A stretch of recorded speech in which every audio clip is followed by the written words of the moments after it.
Students to the chapter some basic concepts of chemistry.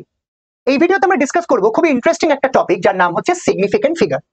Now significant figure টপিকটাতে আমরা দেখব কিভাবে addition করতে হয়, সাবট্রাকশন করতে হয়, মাল্টিপ্লিকেশন করতে হয়, ডিভিশন করতে হয়। তুমি আমাকে বলবে স্যার এগুলো তো আমরা জানি, দেখা যাক আমরা কতটা জানি আর আমাদের কতটা শিখতে হবে। তো প্রথমে জানতে হবে what is called significant figure. দেখো সিগনিফিকেন্ট ফিগারের ডেফিনেশনে বলা হচ্ছে যে এগুলো কিছু মিনিংফুল ডিজিট যেগুলো আমাদের অ্যাকচুয়ালি সার্টেনিটি বোঝায়।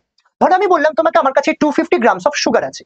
এই 250 গ্রামস অফ সুগার এটাকে বলা হচ্ছে কেমিস্ট্রিতে বা যে কোনো রকমের সায়েন্সের ল্যাঙ্গুয়েজে বলা হচ্ছে সিগনিফিকেন্ট ফিগার।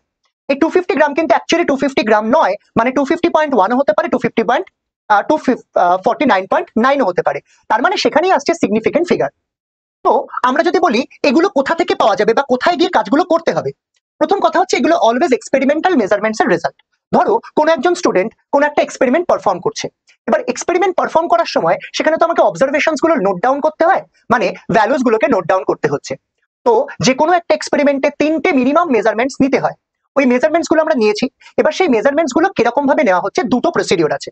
ফার্স্ট প্রসেসটা হচ্ছে প্রিসাইজ ভ্যালুস, মানে তুমি যে 3টে ভ্যালু বা দুটো ভ্যালু নিয়েছো সেগুলো কতটা কাছাকাছি তাকে বলা হচ্ছে প্রিসাইজ ভ্যালু। আর